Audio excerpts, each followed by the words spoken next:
Good evening. It's Tuesday, December 2nd. Welcome to a new episode of System Update, our live nightly show that airs every Monday through Friday at 7 p.m. Eastern, exclusively here on Rumble, the free speech alternative to YouTube.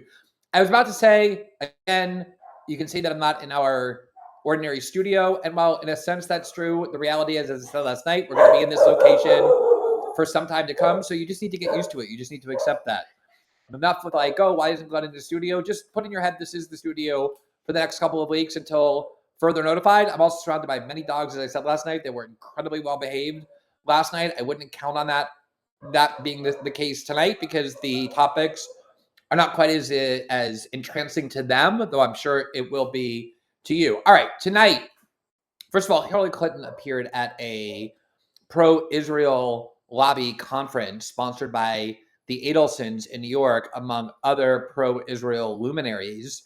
And she made remarks about the reason she believes that so many Americans, and young Americans in particular, have turned against Israel. Obviously, it has nothing at all to do with Israel's behavior or anything that Israel did wrong. It's like, it would be like saying, oh, Hillary Clinton lost the election in 2016 because she was a bad candidate or people didn't like her ideology or her character. Obviously, we know that's not true.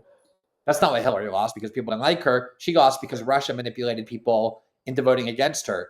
So she has a lot of theories about why Americans have turned against Israel, having to do with everything other than Israel's behavior. So we're going to subject you, because we had to be subjected to her views. And it's not just that I want to torture you because I had to be tortured by listening to Hillary Clinton talk about Israel, though that is true.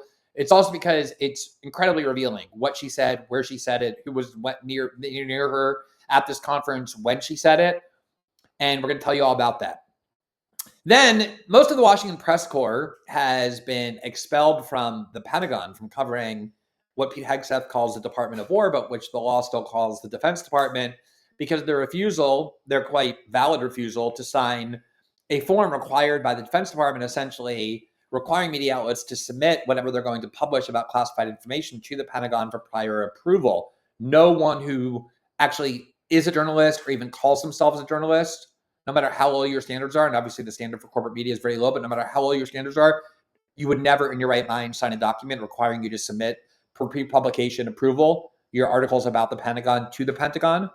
And so they've all lost their press credentials, including Fox News, including Newsmax, just so you don't think it's some sort of left-wing protest movement. It's just anyone who has any journalistic bone in their body. I think the only network that has agreed to it is One America News, or network. But even Newsmax, even Fox has refused to sign it, to their credit. And in their place, they've imported not people in independent media, not even conservatives who are people who are conservative by ideology, which would all be fine. They've imported instead the most sycophantic, mindlessly supportive and loyal Trump sycophants who now constitute the Pentagon press corps. And I realize it's easy to laugh at the misfortune of journalists and corporate media. I love to do that too. And there's an extent to which I'm doing that here. But you don't want the government empowering journalists who are essentially people who are vowing in advance never to question, let alone criticize the president or any of his statements or any of his policies. And that's exactly what the Trump administration is on the road to doing. And no matter what you think about the Trump administration, that should not be something that you should be applauding.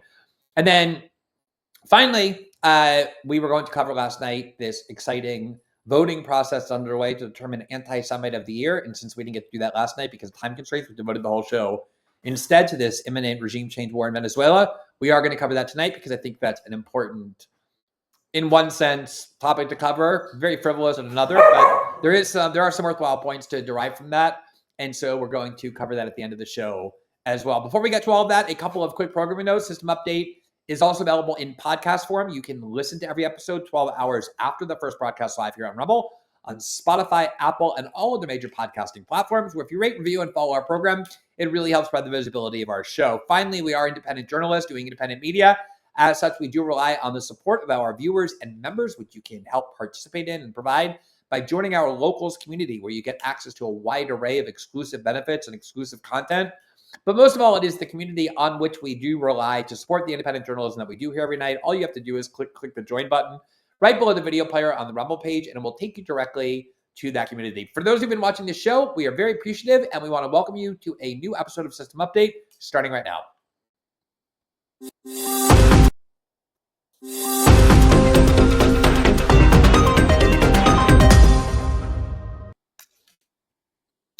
I don't know why, but the program that I'm using to do this show a little bit remotely allows me to see the live chat on my screen, which I don't usually see. So I am seeing all the misbehavior, all the mischief going on in there. I see the mockery of the fact that my dogs are barking, that my dogs are running around, light mockery, affectionate mockery. But I do want you to know that I see it. I am watching. You are under surveillance this evening, and everybody is welcome, other than those who are just there to fill the chat with all kinds of malicious idiocy designed to prevent others from speaking. You will be banned. But other than that, you're free to express all your views. I just want you to know that you're being watched today. All right. Before I actually get to those topics that I just outlined, I wanted to get to, I just want to comment briefly on this regime change war in Venezuela and the utter insanity erupting as a result, because we devoted the whole show last night to it, to examining the justifications, the claims being made about why it's necessary to have this new regime change war, the likely outcomes of it, the lies being told, the people supporting it. I don't want to repeat all that. I don't want to repeat any of it. In fact, I just need to vent, I guess, and in the process observe that maybe I was being naive, but it really is alarming to me how easily the US government is able to sell a new war to huge numbers of people, even though we've all sat through so many wars in our lifetimes that we know the government lied us into and lied about pretty much every war. They lied about the reasons for the war, about the justifications for the war, about the likely outcomes of the war, what their motives were, what their objectives were. And when you watch that enough, you feel like, you know what? They're going to have to change their tactics. This can't keep working over and over. People are going to get wise to this and say, I'm not willing to be fooled any longer. And it's not just that they've been lied into towards, it's that they know all their money and resources have been sucked out of their communities, out of their savings accounts, out of the resources of the United States, and have gone to these massive defense contractors and Ukrainian oligarchs and Israeli wars. And it's affecting their own lives directly in so many ways. And that's why Americans over and over keep saying, we don't want any regime change wars. People who run based on stopping American war and endless war are people who are politically appealing. And despite all that, despite the fact that every war begins with Americans supporting it and ends with Americans saying they oppose it, every time there's a new regime change war, it's unbelievable how easy it is to get Americans to support it. Not just regime change wars, but I remember how easily the Biden administration got 70% of Americans on board to finance the war in Ukraine. Even though so many people like me were saying 5 years from now, Russia will be winning. The only thing that will have happened is hundreds of billions of dollars will disappear. Huge numbers of people will be killed. And people just have their emotions so easily manipulated. And the same thing is happening here. It's just, I just saw people within the last hour saying that the reason we have to go and take out Maduro is because fentanyl is killing so many Americans. And we have to put a stop to it. I cannot believe, and again, maybe I'm being naive, but I cannot believe how many Americans are now willing to say something that nobody was saying as recently as a month ago, that fentanyl comes from Venezuela. Fentanyl does not come from Venezuela. Fentanyl comes from China and Mexico. It doesn't come from Venezuela. Venezuela has nothing to do with fentanyl.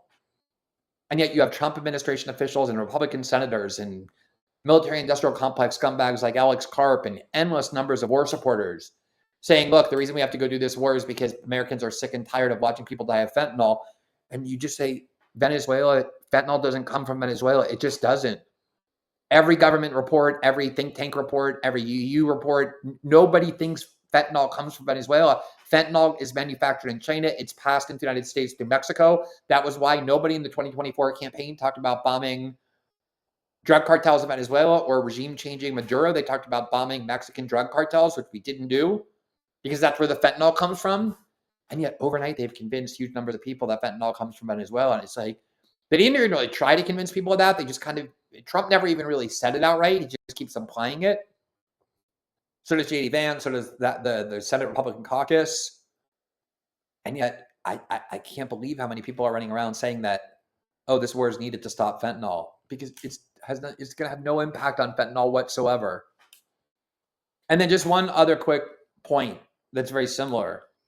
Trump formalized his pardon today of the former Honduran president, whose case we covered last night, who absolutely flooded the United States with cocaine. What Maduro is accused of doing, he actually did.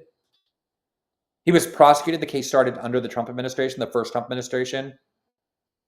It wasn't the Biden DOJ that put him in jail. He was found guilty in an American federal court with lawyers' due process and a mountain of evidence. And then the court sentenced him to 45 years in prison. Not because some people in Honduras happened to drug traffic while he was the president, but because he oversaw the drug trafficking ring. He participated in it. He made money from it. He was in partnership with some of the worst, most notorious drug cartels and drug traffickers on the planet. And at the same time, Trump is trying to convince the country that we have to go to war to stop the international drug traffic, including cocaine or other drugs coming to the United States. He pardons someone that American courts have found guilty of actually flooding the American population with cocaine, and Trump pardons him and lets him out. And when asked why, Trump says, I heard from people I like that it was kind of an unfair prosecution. And now you have huge numbers of people who never heard of this case until yesterday, who never heard of the person, the defendant, the former president of Honduras who was convicted until like 24 hours ago, all walking around beating their chest. Yeah, Trump did the right thing. This guy was railroaded. It's like, how could you possibly know that? It's an extremely complex prosecution. There's mountains of evidence the prosecution submitted. It went through all kinds of judicial review and ended with a court ruling of guilt and a 45. Nobody has gone through that who's defending this. Nobody has any idea what this case was about. But because Trump needs to justify what he did by saying, it was an unjust prosecution, huge numbers of people just walk around like mindless cult members, repeating what they're told to say, even though they have no basis. And I spent too much time today asking these people, how did you get convinced that fentanyl comes from Venezuela when it doesn't? Why are you willing to say that this drug trafficker, this Honduran drug trafficker, is innocent or was unfairly prosecuted when you don't know anything about the case simply because Trump said it? And it's especially offensive because this guy is Honduran. There are huge numbers of American citizens in American prison with lengthy drug sentences for drug offenses far less severe than what this guy that Trump pardoned is just accused of. So between the tribalistic willingness to just cheer for every war and the partisan mindlessness of people just supporting whatever their party's leader says he wants to do, concocting whatever reasons they need to justify it, I think whatever optimism I had that Americans were finally turning against these wars, that Trump ran on a campaign to end these wars, these wars are never going to end because too many elites make too much money, and the ease by which people are convinced to support wars is just so extreme. And media outlets cooperate. Wall Street Journal had an article linking Maduro to jihadists, saying that Maduro sends drugs to Europe, and that's those drugs that are then sent to East Africa, and that's what then funds jihadists who will attack the United States. It's all the same thing over and over. Saw some other conservative journalists in a viral tweet claiming that it was Hugo Chavez who hacked the 2008 Democratic primary, the Iowa caucus. Hugo Chavez hacked the Iowa caucus, even though they're paper ballots, which we've all seen. They read in each precinct in these caucuses, the Iowa caucus. Somehow she said Chavez hacked it, and it has thousands of retweets, and now people are like, yeah, we got to go get the Venezuelan government. They're hacking our election. People will believe anything. You ask 20 different supporters of this war why they support this war, why it's necessary, you'll get 25 different answers. They don't care what the reason is. They just care that they're cheering the war. It's depressing. It's alarming. And it just kind of creates this desire to just desist. Like, okay, if you just want endless wars and you're going to, every time there's a new war presented, you're going to buy it. And you don't even need a majority. The government doesn't care if a majority supports these wars. The whole thing about going to Congress, like the Constitution requires to get a declaration of war, all of that has been dispensed with long ago. It's as long as the military industrial class, as long as the deep state, as long as American bipartisan elites in the swamp want a war, the war's going to happen. You just get enough people to support it based on tribalism or partisan mindless loyalty, and that's all you need. And so that's all I have to say on that. Anyone else wanting to delve more deeply into our reporting and analysis of the war in Venezuela can watch last night's show. All right, let's move to the actual agenda topic for this evening. We're going to start with one Hillary Clinton, former First Lady, former U.S. Senator from New York. She parachuted into New York after her husband's presidential term ended and ran for the Senate and won, and then was reelected in 2006. Twice the presidential candidate, including the Democratic nominee for president in 2016, the Secretary of State under Barack Obama. She's been around forever, feeding on the DC tro And she has become such a caricature of what the DC swamp is and the utter lack of difference between the two political parties. She was once caricatured as some far left Democrat. Hillary Clinton fits right in with Fox News and Liz Cheney. I mean, that's her comfort zone. And she went to a event. Let's put that up on the screen where we have some information about the event. It was a pro-Israel event sponsored by Sheldon Adelson. And you can see a bunch of tiny little faces that nobody can recognize with print. But the first one, the most important one, is Miriam Adelson and her $125 billion. And John Fetterman was there. And Hillary Clinton, there you see Hillary Clinton is the fourth person on the left. Basically, just a bunch of people. I think Elise Stefanik went. Basically a bunch of people who just go to whatever pro-Israel conference they're told to go to, and as long as Miriam Adelson is there spreading around the money, they're all happy to go there. And Hillary Clinton, of course, decided to talk about Hillary Clinton and her husband Bill are very fanatical supporters of Israel.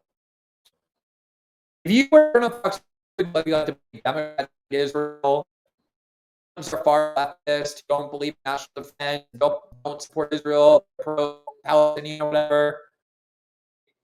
I'll just tell you a quick story about Bill Clinton for president. Bill Clinton ran for president in 1992. The incumbent president at the time was George Walker Bush, Bush 41, and he was a realist foreign policy operative. He had run the CIA. He had been the director of the CIA. He was vice president for Ronald Reagan. Not a sentimental guy. Didn't think foreign policy should be about human rights, only about interests. And he and his Secretary of State, Jim Baker, and his National Security Advisor, Brent Scowcroft, all of whom Barack Obama admired, by the way, were basically realists in the kind of Henry Kissinger, John Mearsheimer strain. And they understood that a lot of what Israel was doing was harmful to American interests, particularly their expansion of the settlements, which the U.S. has for decades told Israel to stop doing, and Israel ignores it and just keeps building settlements. And the Bush administration said, the more you build settlements, the harder it is to get an Israeli-Palestinian peace deal, a two-state solution. The harder it is to get a two-state solution, the more we are in the Middle East, the less we can do in the Middle East. You're directly harming our interests to Israel. And so unless you stop settlement building and settlement expansion, I'm going to give you the loan guarantees you need for your economy. And when Bush 41 did that, it was the last president to really set up Israel. Both parties exploded with outrage, calling Jim Baker an anti-Semite, calling Bush an anti-Semite, Brent Scowcroft, all of them. And when Bill Clinton ran in 1992 against the incumbent president, George H. Bush, and then a third-party candidate, Ross Perot, Clinton ran on a platform accusing George H.W. Bush of being an anti-Semite because he did not sufficiently support Israel, meaning he didn't blindly obey whatever Israel wanted. He prioritized U.S. interests over American interests, or prioritized American interests over Israeli interests, which Bill Clinton said was anti-Semitic. And that was a big part of their campaign, to get American Jews out to vote for Bill Clinton because George H.W. Bush stood up to Israel once. Those are the Clintons, and they've been fanatically pro-Israel ever since. Hillary was at Columbia where she was teaching when October 7th happened, and she was often the target of protests from pro-Palestinian students because of how vehemently she was defending Israel. And she gets so bitter. So Hillary decided that she was going to explain to her pro-Israel paymasters, including Miriam Adelson, why it is that Americans have turned against the U.S.-Israeli relationship, why particularly young Americans are horrified by Israel, don't want the U.S. financing Israel anymore. And as I said at the top, when it's Hillary Clinton, it's never because people in good faith disagree with her. There always has to be some reason why these people are stupid and deplorable. Why, unlike her, they're too weak and too dumb and therefore easily manipulated to believe what they believe, which is different than what she believes. She's so fanatically pro-Israel, and so she's trying to explain why do Americans, especially young Americans, see the world differently than she sees it? Why aren't they as pro-Israel as she is? And here was her explanation. That our students, smart, well-educated young people from our own country, from around the world, where were they getting their information?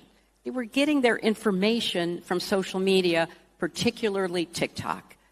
That is where they were learning about what happened on October 7th, what happened in the days, weeks, and months to follow. That's a serious problem. It's a serious problem for democracy, whether it's Israel or the United States, and it's a serious problem for our young people. And it was frankly shocking to me how little the students we were encountering, not only in this class we teach, which is a very large class, international relations about crisis decision making, but students more generally. And that's why I mentioned the social media piece of it, because when you would try to talk to them to engage in some kind of reasonable discussion, it was very difficult because they did not know history, they had very little context, and what they were being told on social media was not just one-sided, it was pure propaganda. And so when you think about how to tell Israel's story, and it's important, it's not just looking internally, it's looking externally, and particularly looking at young people, because, it's not just the usual suspects. It is a lot of young Jewish Americans who don't know the history and don't understand. I was talking to Condi Rice, and, she said in an interview that I did after the 20-point plan came out, she and I were on CBS, and she said, when people were chanting from the river to the sea, she would ask the students, what river, what sea? They didn't know. I had the same experience. A lot of the challenge is with younger people. More than 50% of young people in America get their news from social media. So just pause on that for a second. They are seeing short-form videos, some of them totally made up, some of them not at all representing what they claim to be showing, and that's where they get their information. I'm really sorry to have subjected you to 3 minutes of her doing all that. Before we delve into all the reasons why she's so grotesque and repulsive, there was a comment, I think, by Sunrise Star in the chat, which, as I said, I'm monitoring carefully, and you're all being evaluated. And notes will be put on your permanent record about your conduct tonight, that Hillary's hair looks really pretty. And I think it's important to recognize, yes, Hillary's hair looks very pretty. All right, now, let's just break down a little bit of what she said there. She's so unbelievably condescending and rotted inside.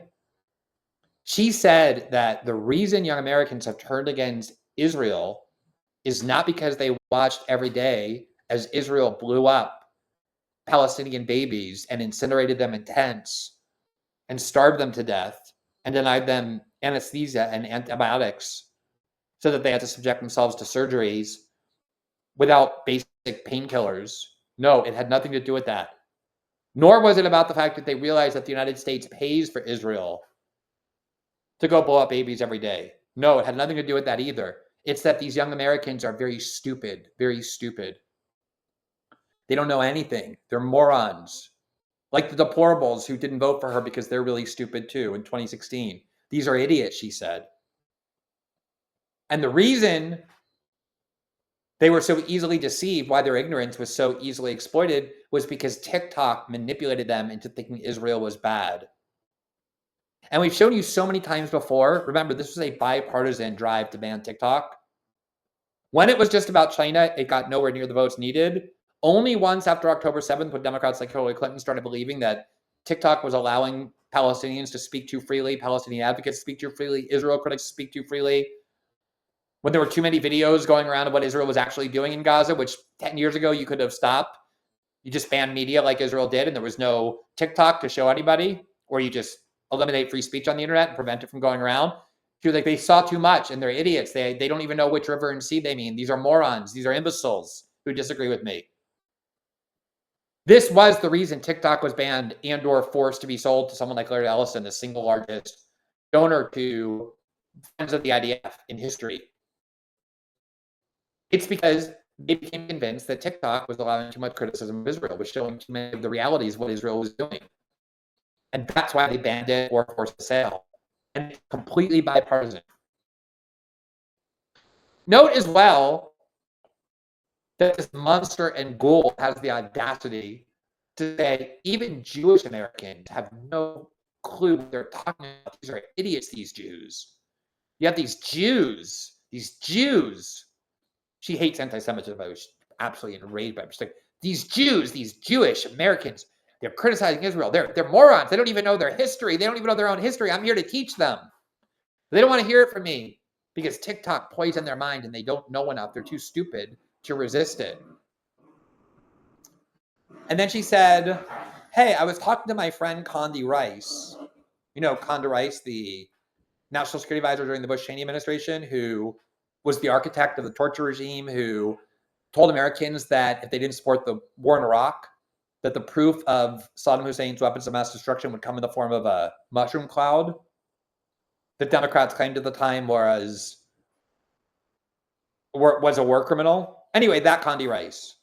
You know why Hillary and her good friend Condi Rice were speaking? It was because they did a CBS show, meaning Barry Weiss called Hillary Clinton and Condi Rice, because they're both fanatical Israel supporters, and got them to talk about Israel and the importance of U.S. foreign policy remaining on a endless war footage. They're also both, Condi Rice and Hillary Clinton, both fanatical supporters of the war in Ukraine. This is what I mean. This is a Republican, Bush-Cheney national security advisor, Condi Rice, and the Democratic icon, feminist Hillary Clinton, who have zero difference between them on anything. That was why TikTok was banned and then forced into the hands of Larry Ellison. So many politicians have told you the real reason. Hillary Clinton just did again, and it's because they believe that TikTok allowed too much free speech and young Americans got more information than they should have gotten. They're like, wait, what happened? We used to be able to control the information young people got. We would just ban the media from entering Gaza and then lie to them and tell them what was going on in Israel based on the IDF reports, and that would work. What's going on now? We can't control any of this anymore. Hillary says stuff like that about the internet so many times. She hates the internet so much because it's free, or at least freer than she wants it to be.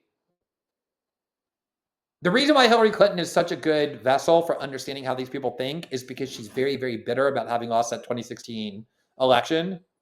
She really thinks she was entitled, even though the only reason why she was even in the running was because her husband became president. Not like she clawed her way up on her own merit. But she really believes she was destined to be president. And she believes, and so many of them believe this, that if Americans don't do what they're told, if Americans don't think what they're directed to think, it's never because Americans see things differently. It's because they're being tricked and deceived because they're too stupid to see the truth that is being given to them by Hillary Clinton and Condi Rice. And that's why Hillary blamed not herself or the Democratic Party or its ideology or the results of 8 years of Clinton and 8 years of Obama for why she lost. No, it had nothing to do with her. She wasn't flawed at all. It was Russia's fault. Russia manipulated a bunch of idiot Americans, deplorables, morons, imbeciles into voting for Trump over her. And that's the same reason why young Americans protested Hillary and don't love Israel as Hillary loves Israel. Not because they reached their own conclusions based on freedom of information that they can now access because of the internet that's free that Hillary Clinton hates. No, it's because they're really stupid. They don't even know the basic facts. These are morons, imbeciles, including these Jews. She's like, there's Jews who are opposing Israel. Jews. Because they're so stupid. They don't even know their own history, these Jews. On the one hand, listening to Hillary is like listening to the longest metallic nails being scratched on the most solid chalkboard. It is horrifying and like torture to endure. But I get myself to do it because on the other hand, it's so revealing. I mean, she is the queen of the bipartisan DC swamp. Nobody is more of a guardian of status quo dogma than Hillary Clinton. And the fact that she's at a pro-Israel conference speaking for Mira Middleton in complete harmony with Condi Rice and every other Liz Cheney type Republican. These are the choices we've always had for my whole life. You go to the polls, you can vote for Hillary Clinton or Condi Rice, or Hillary Clinton and Liz Cheney, or Hillary Clinton and Tom Cotton, or Ted Cruz. These people all have the same views on all of the things that matter in terms of how power is distributed. Just to give you a little bit more emphasis to really underscore the point. I remember last night this clip from Nikki Haley when she was running for president, and she was in the presidential debate, and she was arguing why Joe Biden was right to demand TikTok be banned. Because by this point, it was, although Trump introduced the TikTok ban in 2020 based on Chinese control, by 2024, Trump had a huge donor who was a major shareholder in TikTok, Jeffrey Yass, who tried to convince Trump that TikTok shouldn't be banned and there shouldn't be a forced sale. So Trump in 2024 campaign actually opposed the banning of TikTok. But Joe Biden and the Democrats were on board, and Nikki Haley was too. And Nikki Haley argued in the GOP primary why Joe Biden and the Democrats were right to want to ban TikTok, as well as a bunch of Republicans. And she invented the funniest statistic I think I've ever heard in decades of watching these presidential debates. She just invented this statistic that to this very day I laugh at. But just remember how aligned this is with Hillary Clinton. Here's what Nikki Haley said. We really do need to ban TikTok once and for all. And let me tell you why. For every 30 minutes that someone watches TikTok every day, they become 17% more anti-Semitic, more pro-Hamas based on doing that.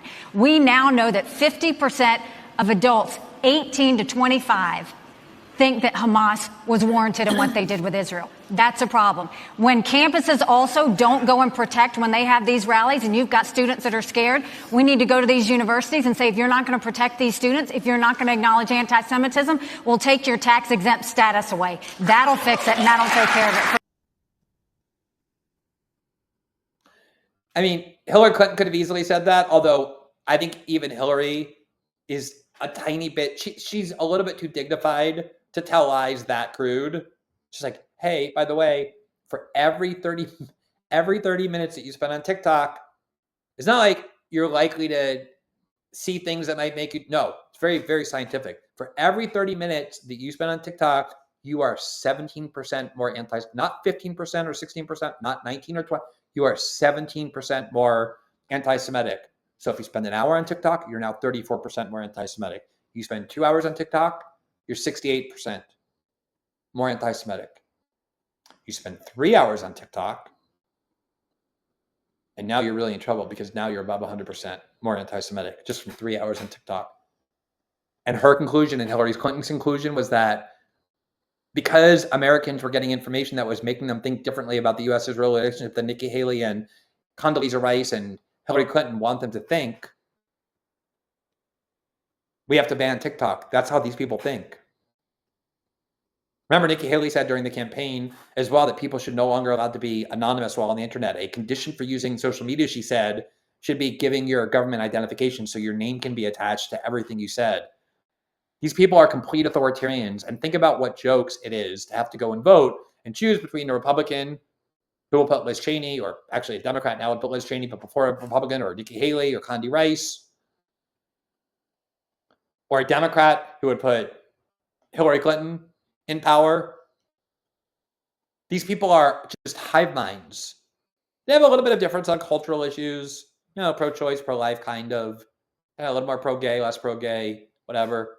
But in terms of economic power and how it's dispersed, in terms of especially foreign policy and wars, these people are identical. They don't believe in free speech. They're very bitter that the media outlets they love, like Barry Weiss's CBS, are no longer controlling thought. They've lost the ability to control thought. They're angry about it. They want to censor it. They want to shut it down. And TikTok was closed. TikTok, a sale of TikTok was forced into the hands, not just of Trump supporters, but of people who, in particular, are extremely devoted to Israel.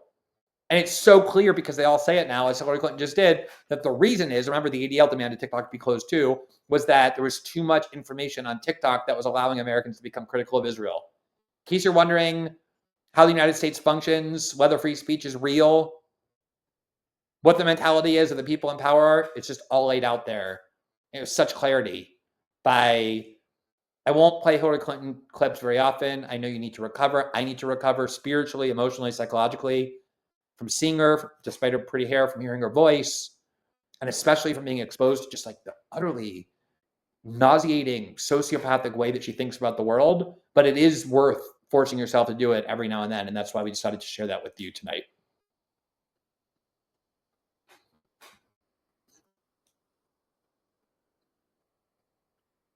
All right, so maybe there's no segment break or like some kind of graphic for a segment break like there usually is. I was waiting for it. It didn't appear. I don't think we really need it. I think the silence serves a function as well. You have to imagine the system update, and then I go on to the next topic, which I'm about to do. All right, so I want to make a point about media and journalism, which is I don't think there's been a more vocal critic of corporate media for so long as me. I hated corporate media with all my might, all my intensity, before it became known that they deserved it. And I'm not calling myself a pioneer. I'm hardly the first person to do it. I'm just saying it was a very intense focus of mine, basically for the last 20 years since I started journalism. And my hatred for corporate media has only intensified. The closer I got to it, the more intimately involved with it I became, the more of my own journalism I did, the more I interacted with them, the more I saw them, and especially when the Trump era, COVID, the 2008 financial crisis, 2003 Iraq war, the war on terror, completely exposed exactly what they are. Russiagate, all of it. And I'm always happy when they are discredited. I'm always happy when their credentials are disrespected, when they lose faith and trust on the part of the public, because all of it is what they deserve. But I always try and make the point that while I hate corporate media and the journalism they do, I'm not against journalism. I'm a huge supporter of journalism. I became a journalist because I believe in it. I have pursued journalism, sometimes with risks, angering power centers, because I believe it's such a vital part of how we have a healthy democracy. People who are maintenance people, or who work in a factory, or who are dentists, or who are pilots, or whoever, have to focus on their work for most of the day. They can't spend all day investigating and digging into the actions and statements of a politician. That's the job of a journalist. And you need journalists to be able to say, hey, what this politician is saying is lying, is a lie. What this politician is doing in secret is corrupt. And we're here to expose it. Journalism is important. It's vital. I never thought journalism, and I still don't think journalism is something that only a privileged priesthood called, quote, journalists are able to do. I think journalism is an act, not a priesthood or a profession that any individual can do.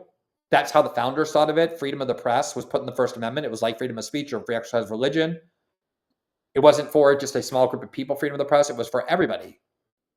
They meant the press, the actual printing press, which, all kinds of people used, including people who weren't professional journalists, to agitate against the crown, to advocate for things they wanted. It's a right that we all have to do journalism. And I'm glad when it's understood that it's not confined to New York Times and Reuters and NBC reporters. But journalism requires an adversarial relationship with the government. Doesn't mean you hate the government. Doesn't mean you hate the people in charge of the government. Doesn't mean you always call them liars or corrupt.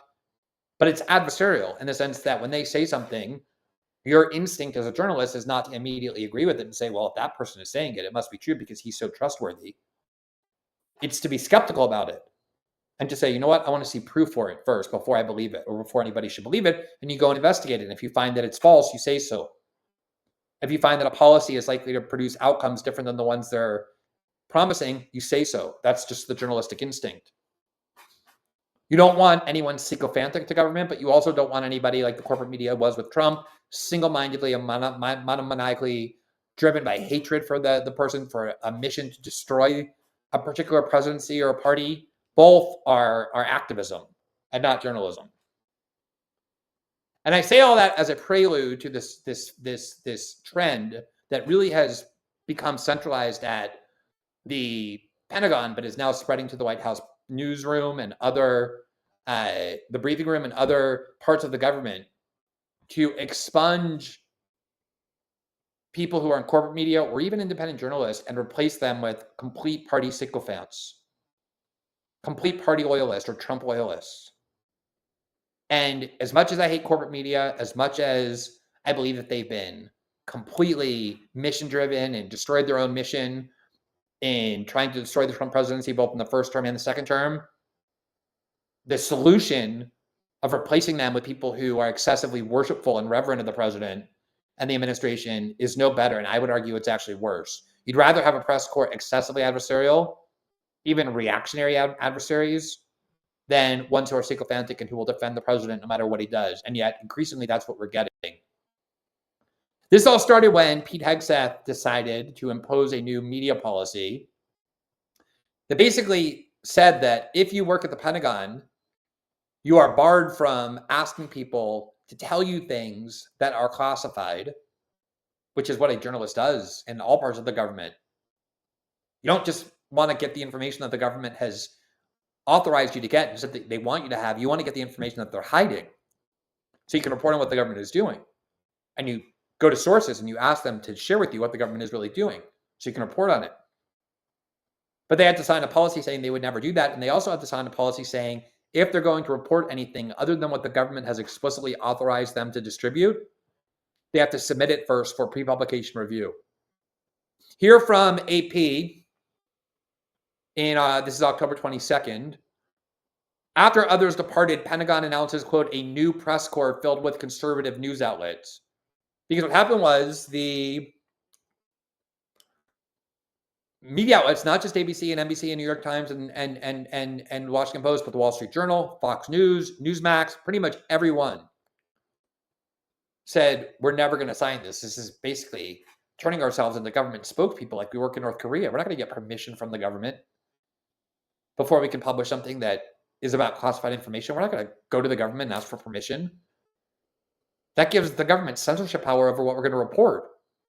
So they all lost their credentials. There's no more actual journalistic outlets inside the Pentagon. Instead, they've all been replaced, not with independent media, which I would have no problem with, but the opposite of independent media. People who are not journalists at all, they're just Trump worshipers, Trump cheerleaders, Trump supporters, which is fine. Be a Trump believer, be a Trump supporter. Every American has the right to do that. There's nothing wrong with that.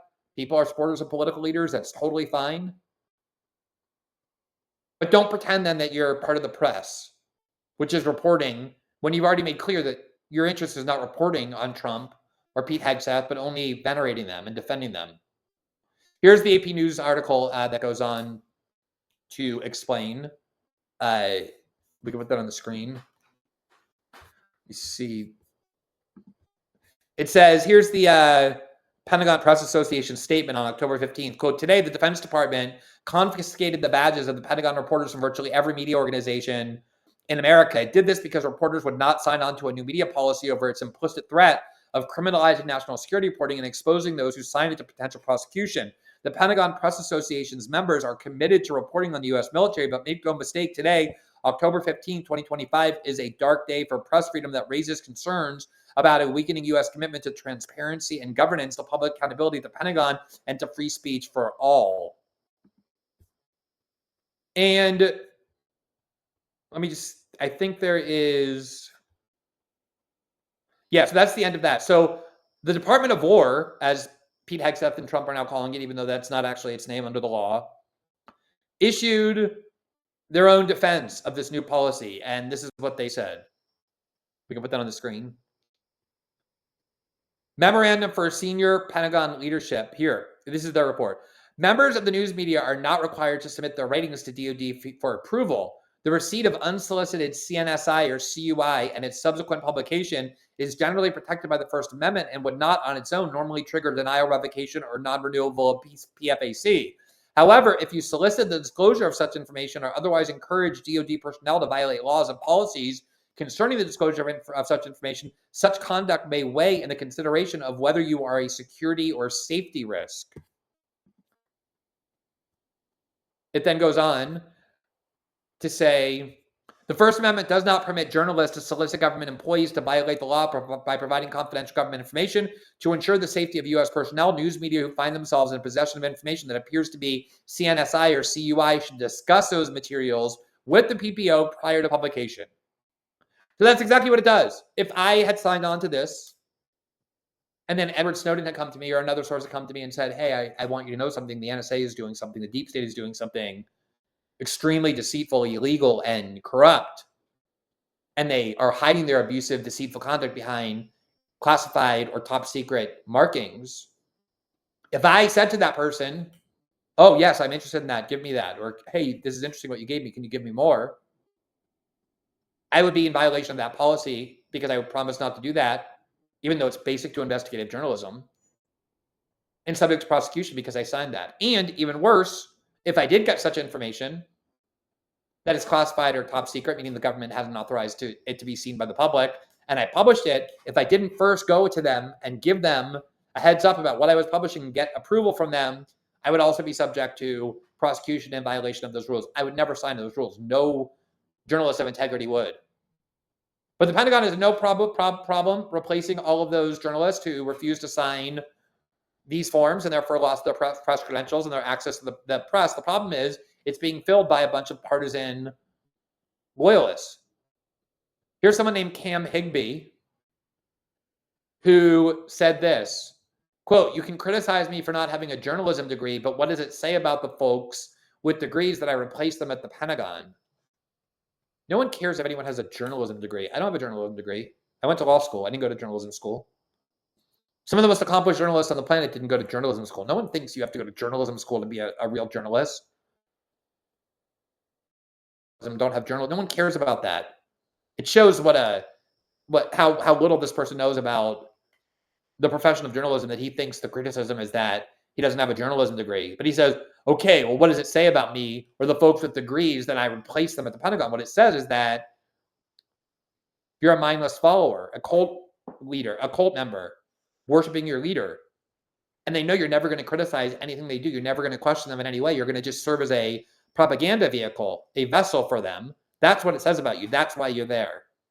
And he was responding to an ex-user who said, quote, "What it says about you is you have no integrity and will say whatever the government asks you to, like the good little boy you are.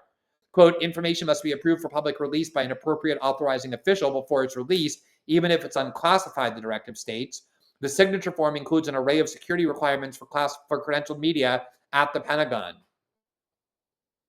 He denies that. He says, "We do not need permission to post public information." Obviously, you don't need permission to post public information. That's the whole point. Public information is information the government has given to you, has said, this is what we want you to distribute. This is what we want the public to hear. So I'm sure Cam Higbee, like a good boy, will go and tell whoever his readers are or his viewers are what Pete Hegseth tells him to go and say. The guy's an idiot. He can't even follow basic critiques. The critique isn't that he has a journalism degree, that he doesn't have a journalism degree. And the critique isn't that there's a policy forcing him to get approval to publish public information. He has to get approval before he publishes non-public information, information the government's trying to hide. That's the only information worth reporting as a journalist.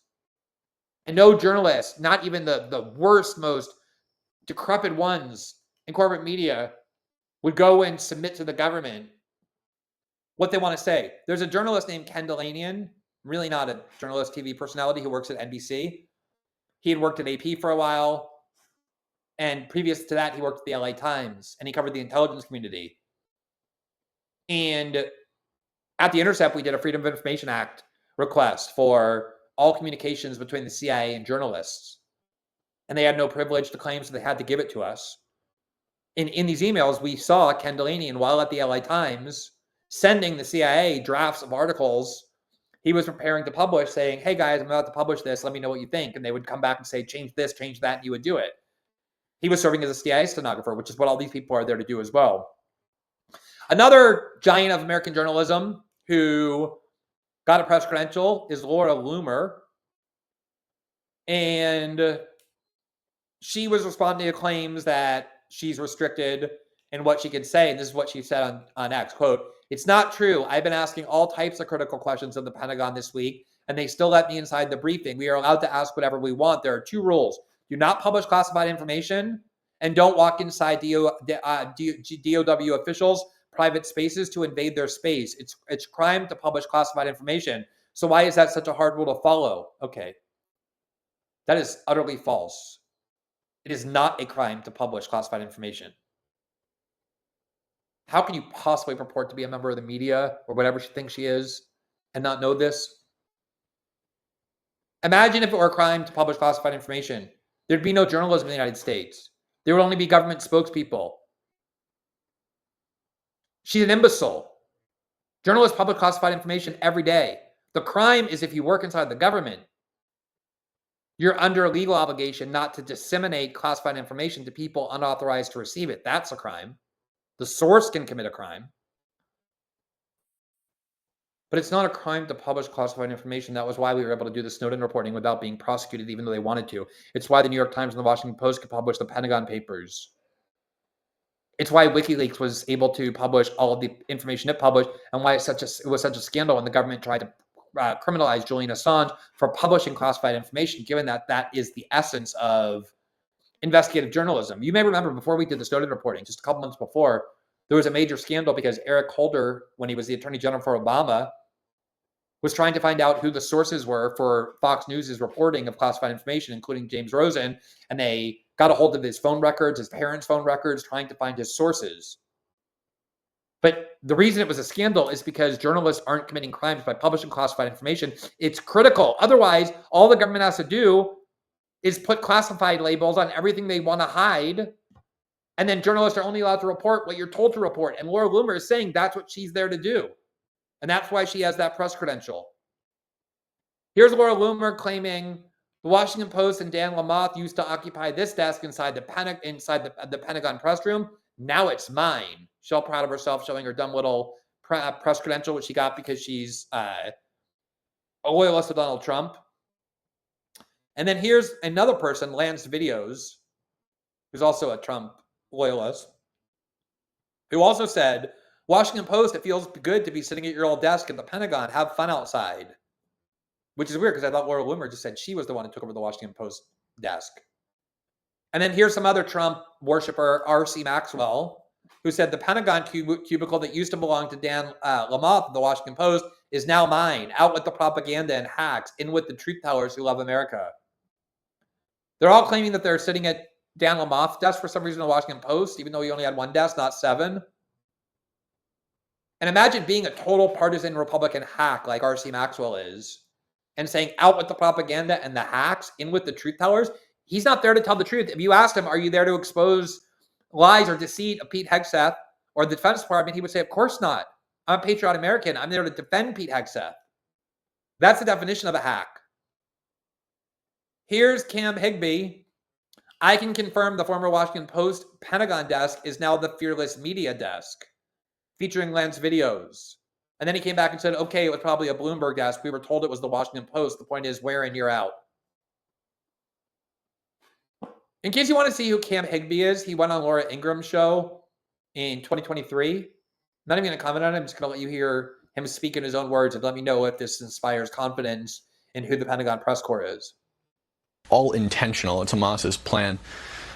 The problem is that their plan is essentially to spread this propaganda throughout the internet by using sorry guys. All right, let's go to RA's Cam. Get yourself together there, my friend.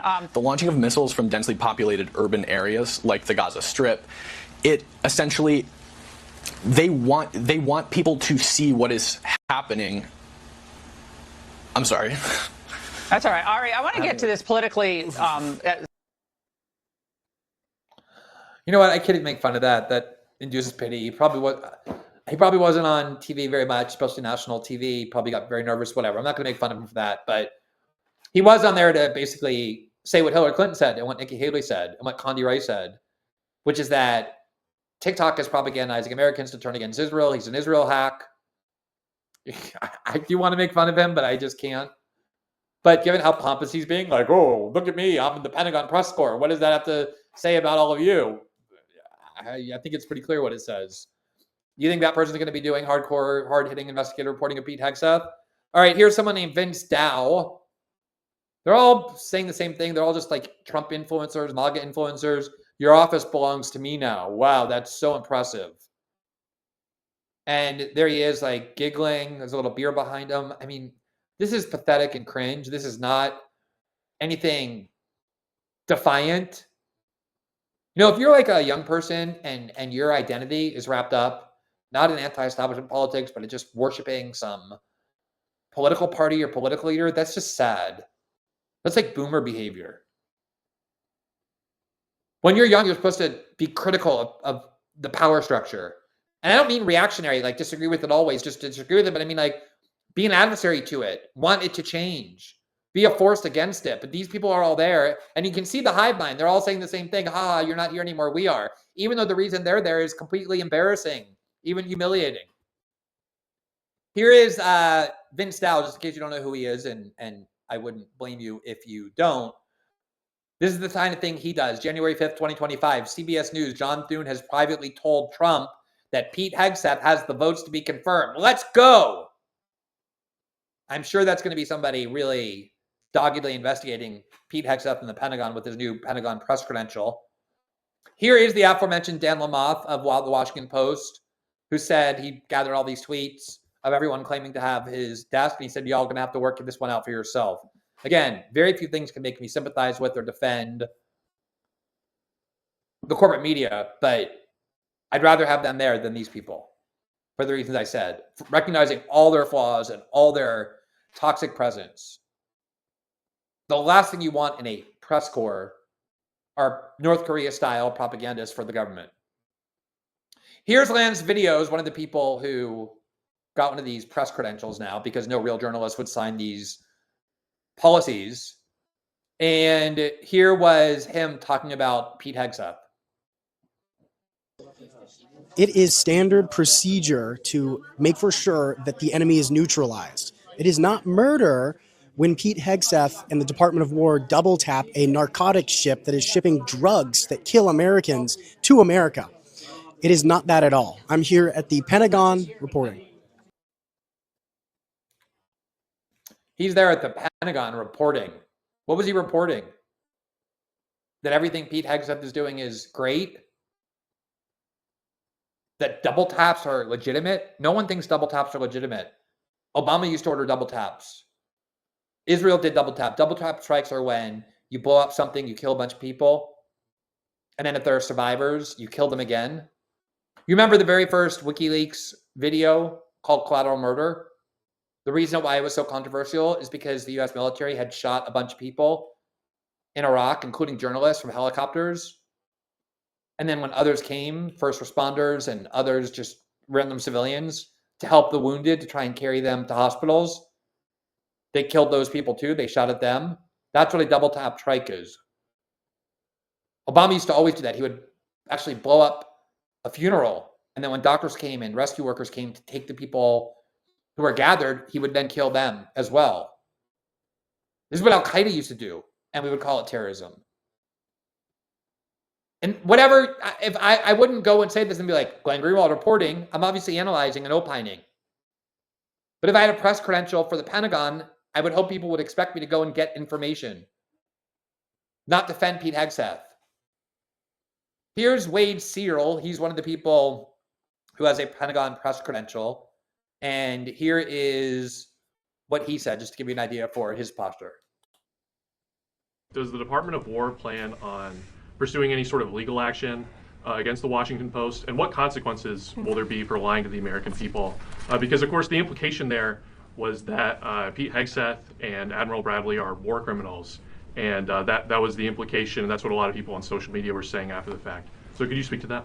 Yeah, it is frankly disgusting that the Washington Post would publish something that is so insanely false. And we've seen this from the mainstream media before, right? Anonymous sources that are being quoted that probably have no idea what's going on. And the Washington Post actually went so far as to falsely attribute a quote to the Secretary of War, that he never said. That is preposterous that they would write that and pass that off as true journalism. Thankfully, the New York Times stepped in and corrected the record and let the American people know that what they were publishing was absolutely fake news. So the Washington Post, I think readership should think twice before reading that outlet again. It is disgraceful that they call themselves journalists, and we told them as such, right? We get press queries like we do from all of you. We told them the story was completely fake news on Thanksgiving evening with a 3-hour deadline. All right, and that's they enough. still Let's published cut it that off. We anyway. don't need It's to keep hearing disgraceful, this. but thankfully the American people see through.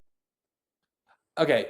First of all, I hope tomorrow he'll do a intrepid follow-up where he'll ask, should Pete Hegseth sue you? Because you referred to this agency as the Department of Defense before you corrected yourself and called it the Department of War. But this is now who's in the press corps. People who say, isn't it disgusting what was reported about Pete Hegseth? He should sue. Because there are a lot of people on social media who said that it shows Pete Hegseth as the war criminal. This is not allowed. This is the reporting corps, the press corps, that has now been put in the Pentagon. I actually think North Korea has more of a pretense of asking questions to Kim Jong-un than what these people are doing. And the fact that they're all depicting this as, oh, we got rid of the fake news, now we have the real journalists in there, when the only credential is, how much do you worship President Trump? How devoted are you to defending Pete Hegseth and everything that he does? Again, you can love the Trump administration, you can hate the corporate media. No, I promise you, I stand second to nobody in my contempt for the corporate media. I promise you that. This is no better. And I would argue that's actually quite worse. All right, again, we're going to have that little imaginary swoosh that comes after a segment break because apparently for the moment we're not able to provide those, but I'm going to make my own sound effects. And see system update on there, kind of swooshes diagonally across the screen. And now I'm ready to go to the next topic, which is a very exciting and important voting process, which is underway to determine who will be the anti-Semite of the year for 2025. That's what we're voting on. And I think we have an obligation to take this very seriously and to make sure we cast our vote in the most constructive manner possible. I don't usually tell people how to vote. I'm not going to tell you which person should be voted for anti-Semite of 2025, but I am going to give you I'm going to make my case for one of the candidates, maybe even for a second candidate. You may remember the New York Times editorial page in 2020 decided they were going to issue endorsements in the Democratic Party primary for president, but they couldn't decide. There were so many great candidates. They couldn't decide on one, so they co-endorsed Elizabeth Warren and Amy Klobuchar, the two female candidates. They co-endorsed them. Had a huge impact. I mean, Amy Klobuchar and Elizabeth Warren surged in the polls because of the New York Times editorial endorsement. So I'm going to replicate that strategy. I'm going to give you a dual endorsement. But again, it's not telling you to vote, but I just think it's so important that the right anti-Semite win anti-Semite of the year. So this award is being given by some crazy woman who calls herself Stop Anti-Semitism. And basically, this has been a site, it's a Twitter account, I think it's a website, that has spent the last 2 years getting like barishtas fired if they have like a Palestine pin on there, or wear a kippah, or if they post something critical of Israel. It's a cancel culture site that the right loves, that the pro-Israel right loves. Getting people fired for expressing criticism of Israel. I mean, of course, it's America. It's not a free country. You can't criticize Israel. And it's just gotten many, many people fired. That's basically what the site is. But one of the important things they do, one of the many important things they do, and I don't mean they, I mean she. It's just like this crazy woman who calls herself Stop Anti-Semitism. And because of that, a lot of idiots in the media, like Jake Tapper, think it's like some serious organization, like the kind of new ADL, just because she called herself that. Like, hey, I'm going to call myself like StopPedophilia.com. And now I'm going to, like, at the end of the day, I'm going to have like pedophile of the year. I'm going to like just constantly get people fired. And Jake Tapper's going to have me on. You can like, you're the spokesman, you're the founder and CEO of Stop Pedophilia. I mean, I absolutely am, Jake. Thank you for having me on. That's how they treat this person. All she is just a standard Israel fanatic. She just calls herself Stop Anti-Semitism because she had a lot of cancelable tweets under her real name, and so didn't want to do that. So here are the candidates for anti-Semite of the year. And I see people saying, I bet Glenn is on the list. You know what? I'm not on this list. And I am upset by it. I feel like I've worked for this honor. But this is the irony here. I believe, or it seems like, I'm not sure, but from what I can gather, is that they don't allow Jews to be nominated. They don't allow Jews to earn our spot as Anti-Semite of the Year. And I have to say that a contest that excludes Jews, and maybe not formally excludes Jews, like maybe it's not in the rules, but like effectively excludes Jews, that seems a little anti-Semitic to me. I mean, I feel like I've been more anti-Semitic than like Cynthia Nixon. What has she done to get on that list that makes me not on this list? It's outrageous. So I confess a little bit of bitterness.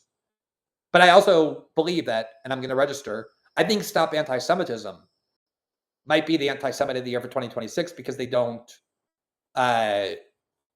allow Kiefa, I said, because they don't allow Jews to be on this list. All right.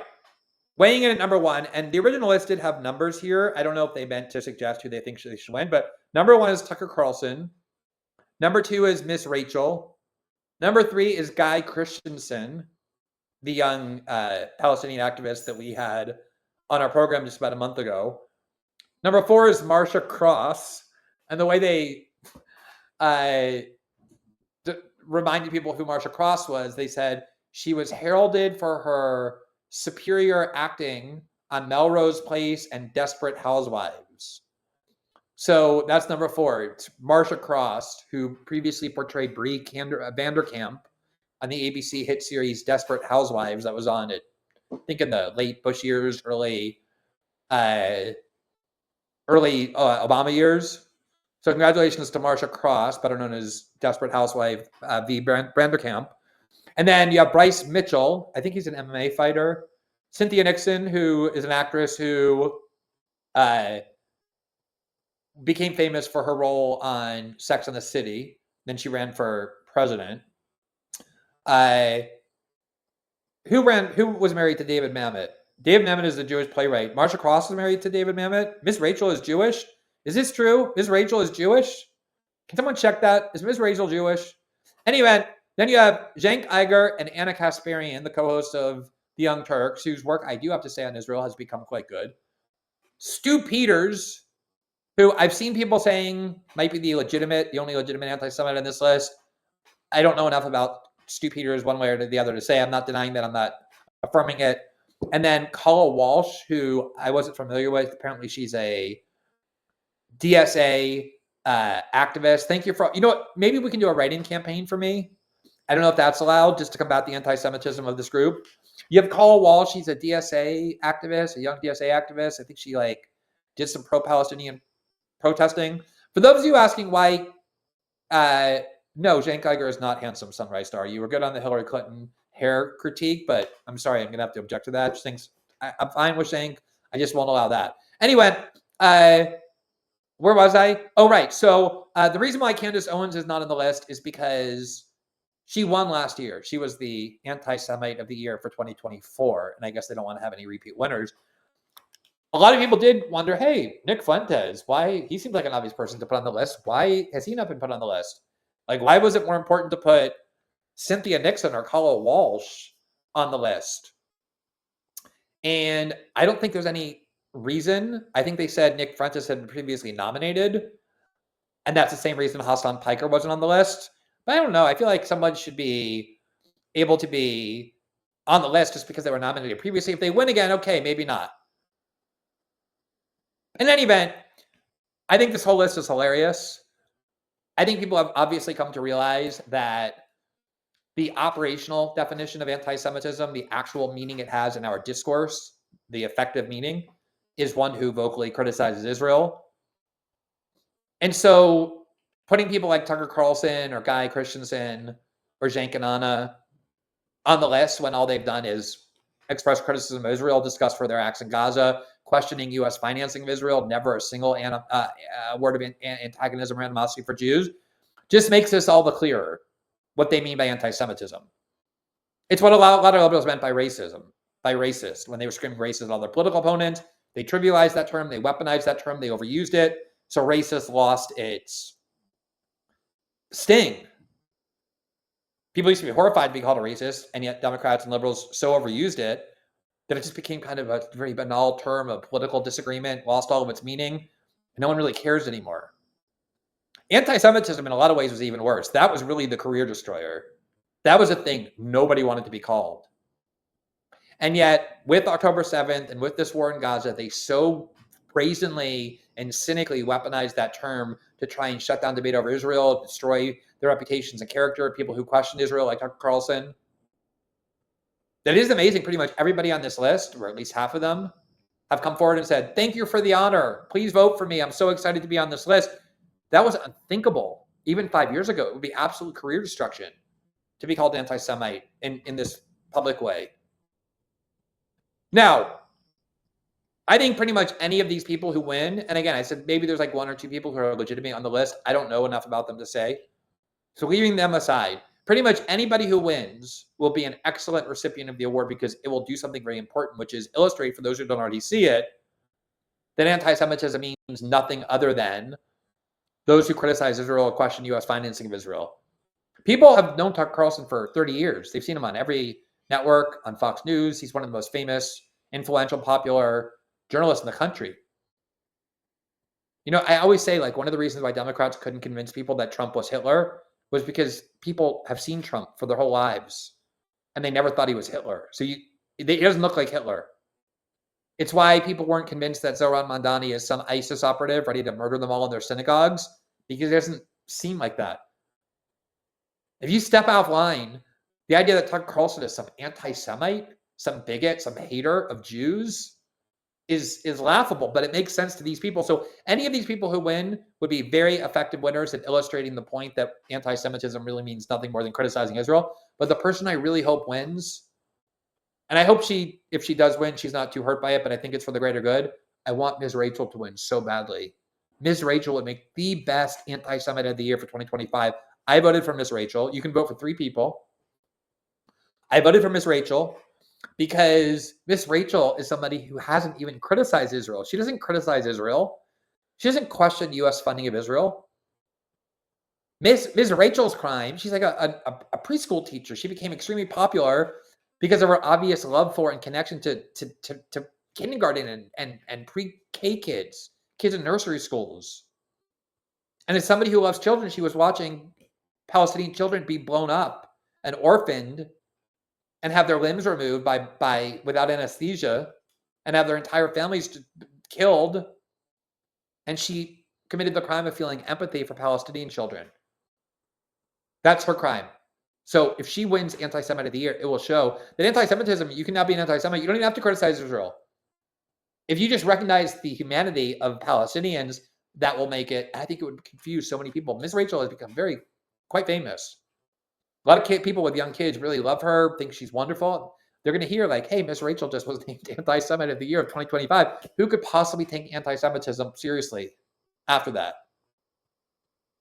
Now, I also voted for Marsha Cross, the actress who portrayed Pre Vanderkamp on Desperate Housewives, and previously was heralded, as this site said, for her work on Melrose Place, because I also think that would be so funny.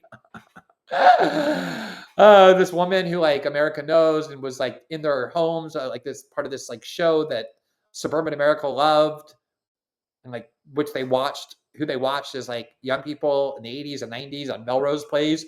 Like suddenly she's like Anti-Semite of the Year, and you look at her social media and it's like, what has been done in Gaza is horrible. I really feel sad for the people who are being killed. So she would be a very good winner too, just because the image of who she is combined with the title would be such cognitive dissonance that it would really make people start questioning, like, what is this now going on with this anti-Semitism stuff?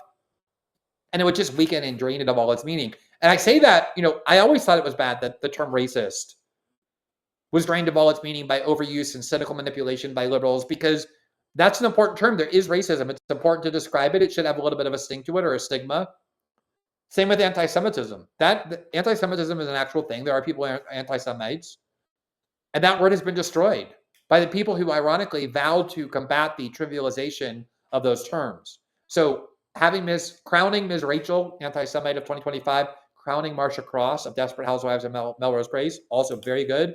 And then I also voted for Guy Christensen just because I really admire the work he's doing. As a young person, he was expelled from Ohio State because of his advocacy for Palestinians, his criticism of Israel. I think his heart is in the right place. And he's influential among a lot of young people who really admire him. And I know he wants to win. So I voted for him just kind of because I think it's an important credential for him. And again, it is ironic that 10 years ago, if you were called Anti-Semite of the Year, you'd be destroyed in every sector forever. And now I really believe he wants to win. And I think it would help his work to win as well. So those are my 3 votes. I have my fingers crossed for Miss Rachel. I hope she doesn't take it personally or make her sad. I feel like she's the kind of person who might, but I think she realizes by now what that term actually means. She's been called it enough. But I think having this done, by the way, this site, just to give you a sense of who this is, it's actually run by a woman named Leora Rez. There's her LinkedIn entry. Once she was exposed, she identified herself executive director at Stop Anti-Semitism. 15 years of experience in strategic activism, social media branding, content creation, and marketing. Executive director of Stop Anti-Semitic Science, and a math nerd, child refugee from the former Soviet Union. Oh, that's a real surprise. Proud and grateful American centrist. Here is one of the tweets that she had posted. It was to Ilhan Omar in 2020 when Ilhan Omar was under a lot of scrutiny for opposing Israel. And Ilhan Omar posted, quote, "If your freedom relies on my oppression, then neither of us are free." And the civil rights activist, Leora Rez, she was using her real name, which is not Leora Rez. Leora Reznichenko, she's a Soviet Jew. Those are often the most fanatical ones. She replied, quote, "Negress, please." So that's why she hid behind this organizational title. Here was CNN's Jake Tapper, a lifelong supporter of Israel, welcoming her onto his show as though she's some serious civil rights advocate. Here's just a little bit of this hilarity that ensued.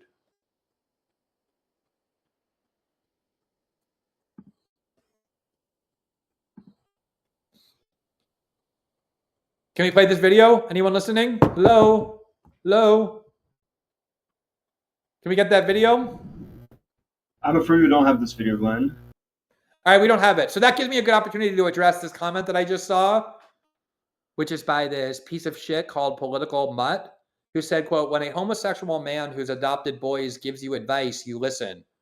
All right, well, good. Listen up, Political Mutt. Let me tell you something. You can pretend all you want that you care about kids. So let me just tell you that there are hundreds of thousands of kids in Brazil alone who don't have parents, whose parents died, or who were abandoned them, or who neglected them, or couldn't take care of them because of substance abuse or other problems, who were destined to a life of misery and poverty and deprivation growing up without parents. And so a lot of people, including gay people, decide, you know what? Society's given a lot to me. I feel like I owe society back.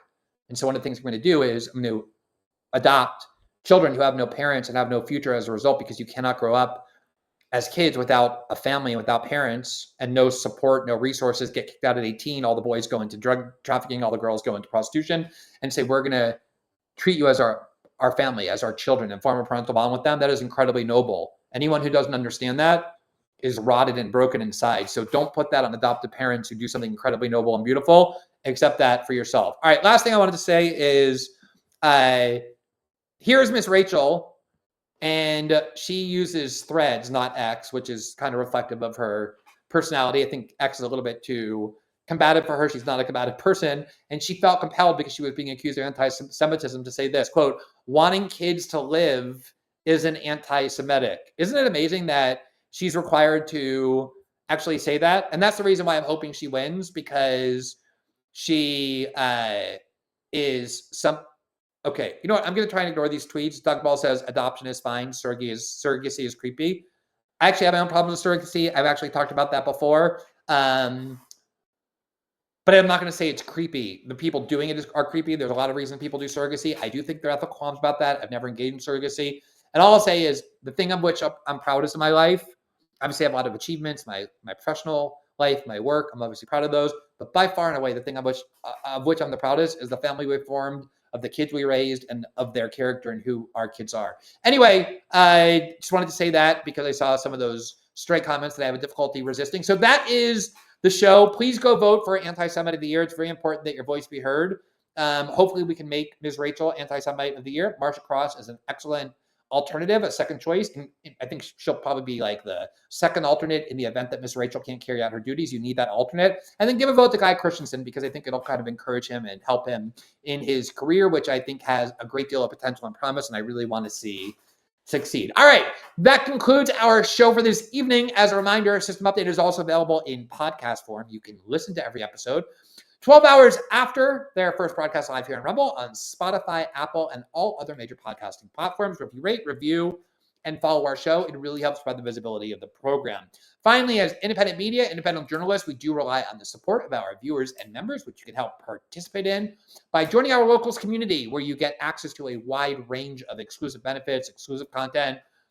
Every Friday night, we do a Q&A session where we take questions exclusively from local members that they submit throughout the week. But most of all, it's the community that really enables us to do the independent journalism that we do here every night. All you have to do is click the red join button right below the video player on the Rumble page, and it will take you directly to that site. For those who've been watching this show, we are, needless to say, very appreciative. We hope to see you back tomorrow night and every night at 7 o'clock p.m. Eastern, live exclusively here on Rumble. Have a great evening, everybody.